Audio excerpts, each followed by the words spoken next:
হে, কেমন আছো তোমরা সবাই? চলে এসেছি ভিডিওটির শেষ পার্টটি নিয়ে, মানে লাড্ডু তৈরির, মানে প্রোটিন লাড্ডু শেষ, একদম শেষ ফাইনাল। আচ্ছা, এখন উপকরণ সুন্দরভাবে একসাথে মিশে গেছে, দেখতেই পাচ্ছেন কোনো কৃত্রিম উপাদান নয়, সম্পূর্ণ প্রাকৃতিক উপকরণ দিয়েই তৈরি হচ্ছে আমাদের এই প্রোটিন লাড্ডু। এবার ধীরে ধীরে মিশ্রণ থেকে ছোট্ট ছোট্ট অংশ নিয়ে গোল আকৃতি করে লাড্ডু বানিয়ে নিচ্ছি। এই ধাপটি সবচেয়ে আনন্দের, কারণ এতক্ষণে পরিশ্রমের ফল চোখের সামনে দেখা শুরু হলো।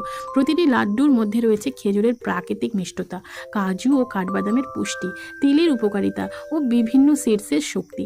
তাই এটি শুধু একটি মজাদার খাবার নয়, বরং পুষ্টিতে ভরপুর একটি স্বাস্থ্যকর স্ন্যাক্স।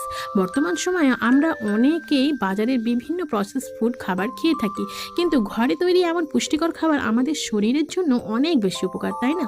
দেখুন কি সুন্দরভাবে লাড্ডুগুলো তৈরি করে হয়ে যাচ্ছে। রং, গন্ধ এবং উপকরণের সমন্বয় সত্যিই অসাধারণ। ছোট্ট থেকে বড় পরিবারের প্রায় সবাই এটি উপভোগ করতে পারবে। আচ্ছা, এটা কখন খাবেন? সকালের নাস্তার সাথে, বিকেলে হালকা নাস্তায়, অথবা কাজের ফাঁকে ক্ষুধা লাগলে আপনি এটা খেতে পারেন। প্রোটিন লাড্ডু হতে পারে একটি চমৎকার পছন্দ।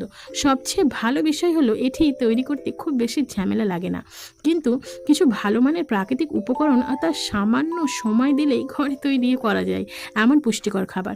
আলহামদুলিল্লাহ, আমাদের স্বাস্থ্যকর প্রোটিন লাড্ডু এখন সম্পূর্ণ প্রস্তুত। আশা করি আপনাদের ভালো লেগেছে। আর যদি স্বাস্থ্যকর খাবার, পুষ্টিকর রেসিপি এবং ঘরোয়া লাইফস্টাইলের সম্পর্কিত এমন আরও ভিডিও পেতে চান, তাহলে অবশ্যই আমাদের সাথে থাকুন। পরবর্তী ভিডিওতে আমরা নিয়ে আসবো আরও একটি দারুণ স্বাস্থ্যকর খাবার, যা হবে সুস্বাদু, সহজ ও পুষ্টিগুণে ভরপুর। ভিডিওটি ভালো লাগলে একটি লাইক দিন, আপনার মতামত কমেন্টে জানান এবং এমন স্বাস্থ্যকর কন্টেন্ট পেতে ফলো করতে ভুলবেন না।